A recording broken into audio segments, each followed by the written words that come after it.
Number 10, attention to down there. One story about Prince Harry's frostbitten genitals, which gets far too much attention in his memoir, made headlines before Spare even came out. Harry travels to the North Pole in advance of Prince William's wedding to Kate and returns home with frostbitten ears, cheeks, and todger. Upon arriving home, I'd been horrified to discover that my nether regions were also frost-nipped.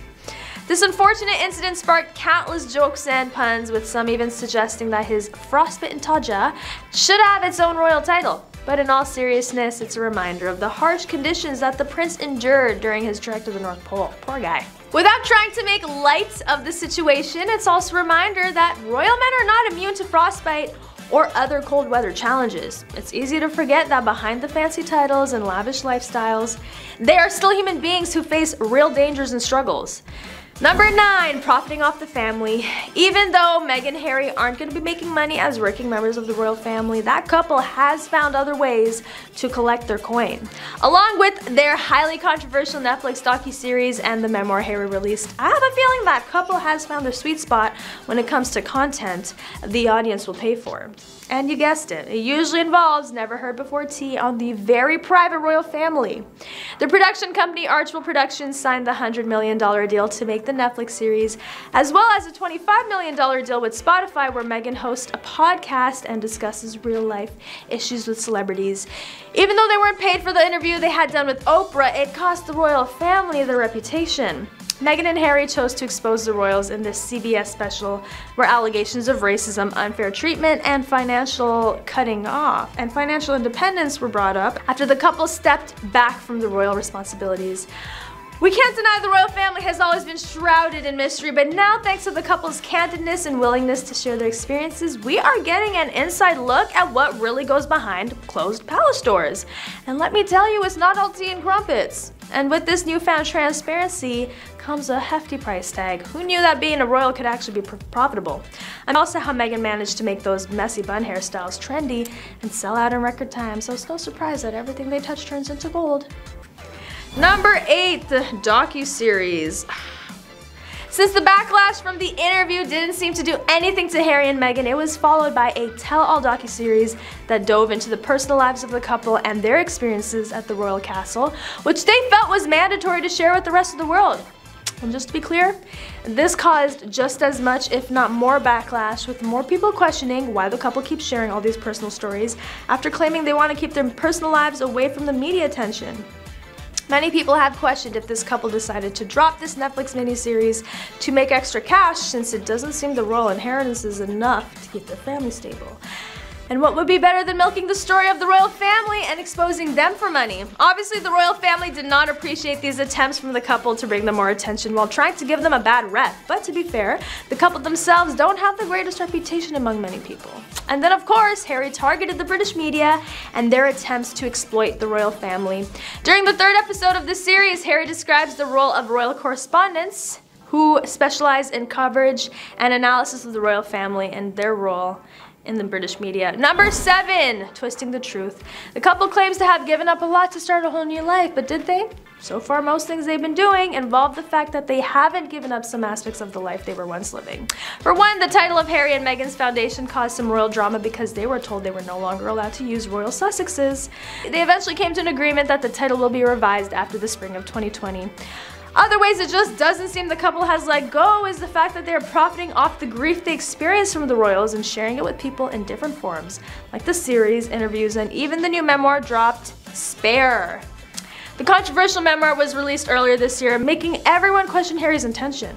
Highly sensitive info about family members is included, which obviously had not been discussed with the family members before. The memoir seems like a stab in the back of his family, and it most definitely is not a good look for Harry or Meghan, who have come out more than once saying the family never supported them.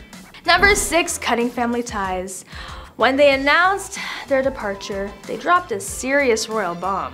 Number 5, megxit. The couple negotiated their exit as senior working members of the royal family, which was an unprecedented move that sent shockwaves through Britain.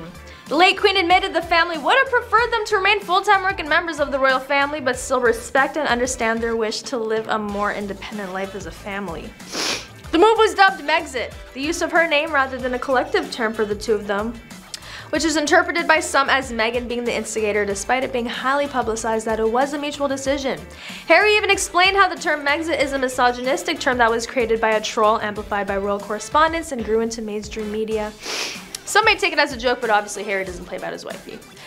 Number 4, Frosty family complaints. It was a known fact that many did sympathize with the Sussexes' complaints about their cold reception in Britain and a few royal protocols that did not sit well with them. But some accusations against the palace and the press felt wild and over the top, which is not doing them any favors in the opinion polls either. According to sources, the Sussex are now amongst the most unpopular public figures in Britain. I know, shocking, right? The only royal who is more disliked than both is Prince Andrew. Fox News columnist Lee Cohen suggested Meghan and Harry are on track to be more hated than the Duke of Windsor and Wallis Simpson. Cohen said, like the Windsors before them, the Sussexes have fallen out of favor in Britain for their indecorous behavior. But while the Duke of Windsor let his people down by being irresponsible, he and his wife did not seek the spotlight in any meaningful way, nor did they exist as the Sussexes seem to, hell-bent to destroy the monarchy. Harry didn't seem to have any problem throwing his brother, father, and even the late grandmother under a big red double-decker London bus. Number 3, stripped of titles. Harry was stripped of his military titles, spending a lot of his life serving in the military, to losing the titles passed on to him from his grandfather, Prince Philip. Tragic. Another role he'll no longer be serving is as Commodore-in-Chief for small ships and diving in the Royal Navy. So now the reputation is damaged, they don't have the support of a lot of people in the UK, and after their docu-series, Americans feel a way about that couple too. So really, it does sound like they just keep digging themselves a deeper hole. Now let's summarize everything this royal couple has lost on their way out of the palace. We already know they have not been receiving any royal funds. As working royals, they used to receive 95% of their annual income from Harry's father, which is an insane bag to fumble, but somehow they managed to not only lose that, but much more. Their security arrangements were also taken aback. They lost a lot of the royal titles, the support of their family, and even fans who were once sympathetic to their situation. They were unable to keep the Frogmore Cottage too, which was gifted by the late Queen when they got married, which they offered to repay an amount after they had stepped down.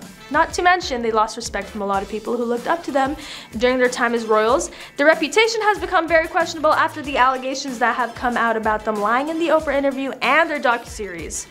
And their ratings just keep on dropping. Yikes.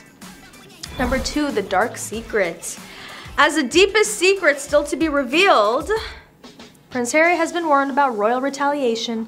According to reports, Harry is concealing a damaging secret, so he cannot respond other than to dismiss the potential leak as a flat lie.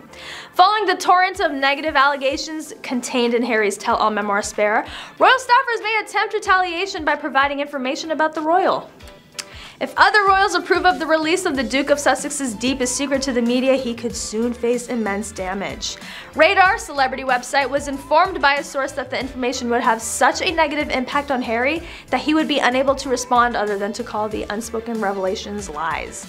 According to the insider, staffers of the firm want to discredit Harry at any opportunity because he has stood up to them and broken protocol during recent revelatory television appearances, a book, and a Netflix series about his life with wife Meghan Markle. They stated Harry wouldn't be surprised if the royals told the media some of his most intimate details. However, despite the dangers of retaliation, OK Magazine, Harry is said to be relieved that his story is out there and has no regrets about the things that were revealed in Spare.